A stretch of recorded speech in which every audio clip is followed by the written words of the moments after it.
2025ရဲ့နှစ်အစနဲ့နှစ်ဆုံးမှာဘာတွေတိတိကျကျပြောင်းလဲသွားလဲ အရန်လာလားပုံမှန်ပါပဲအများကြီးကြုံတွေ့ရတာမရှိဘူး2026မှာဘာတွေအကောင့်တွေပေါ်ဖို့စိတ်ကူးတာလဲ ဒီထက်ပိုပြီးတော့လုပ်တွေစူးစမ်းမယ်ရွှေကြိုဝင်ပြိုင်မယ်ပြီးတော့ရှောက်နေတဲ့ modeling ဘိုင်းကိုလည်းတည်တည်ချာချာသွားပြီးလုပ်မယ် body လို့ထင်တာပဲ ရိနာတွေဘယ်လိုမျိုးဖွင့်မျိုးလာလဲအဲ့လိုမျိုးသိချင်လို့တကယ်မသိလို့နော်ဘယ်မသိလို့မေးတာ ဟုတ်ပါဘူးဒီကနေ့လည်းပိန်သွားတာပေါ့ခဏကို slim ဖြစ်သွားတာလေးပဲ အခုနှလုံးထဲမှာညီမတို့ကိတ်နေလို့ပဲမြင်နေ ဟုတ်ပါ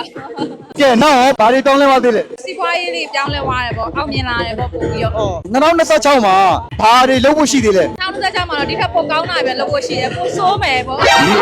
ဆုံးဆုံးမှုလည်းရှိတယ်လို့လူအကြောင်းလည်းပိုသိလာတယ်ဖြစ်ချင်တာကိုဖြစ်မလာတာပေါ့စူးစမ်းမှုကအရာမထင်သေးဘူးနဲ့ 2026မှာဘာတွေပြင်ဆင်ထားလဲ ကိုအချိန်ပေးမယ်ကိုရှောက်ဝင်လမ်းကိုတက်တက်မမရှောက်တော့မယ် 2025ရဲ့နှစ်အစနဲ့နှစ်အဆုံးမှာဘာတွေတိတိကျကျပြောင်းလဲသွားလဲ ဟာပြောင်းလဲ ဟာမပြောင်းလဲ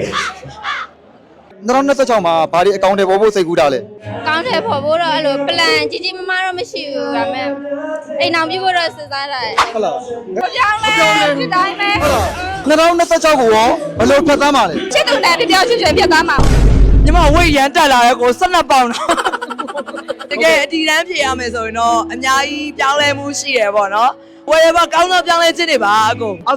ဒါ2026မှာရောဘာတွေအကောင့်တွေပေါ်ဖို့စိတ်ကူးတာလဲ ကောင်းတယ်ဖို့ဖို့ဆိုတာတဲ့ညီမရဲ့တချို့ bucket list လေးတွေပေါ့နော်အဲ့ဒါလေးပြည့်သွားရဲဆိုရင်တော့ကျင်တတ်ပါတယ် မထင်တဲ့လူတွေကမထင်တာတွေလောက်သွား ဟုတ်လား ဟာ မတင်နိုင်တဲ့လူတွေကဘာတူလဲ တငယ်ချင်းတွေရောတိုင်းတွေ့ခဲ့တဲ့သူတွေရော ဘယ်လိုသင်ခန်းစာရလဲပြပြပေးပါဦး ဘသူ့ကိုပဲဖြစ်ဖြစ်အရန်မယုံဘူးပေါ့ 2026မှာဘာတွေအစီအစဉ်ဆွဲထားလဲ ကိုပဲပို့ပြီးတော့ကောင်းအောင်နေပြီးတော့ပညာရေးလမ်းကြောင်းကိုပို့ပြီးတော့ဒီဇိုင်းမမှတ်သွားမယ်ပြီးလို့ရှိရင်အနာဂတ်အတွက်ပေါ့စင်ပြေမဲ့ဟာတွေလုပ် တကယ်ကောင်းတဲ့2026ဖြစ်ပါစေလို့ပဲအကူကဂျားရဲနေတကယ်ဆူတောင်းပေးရနော် ပြပါစေ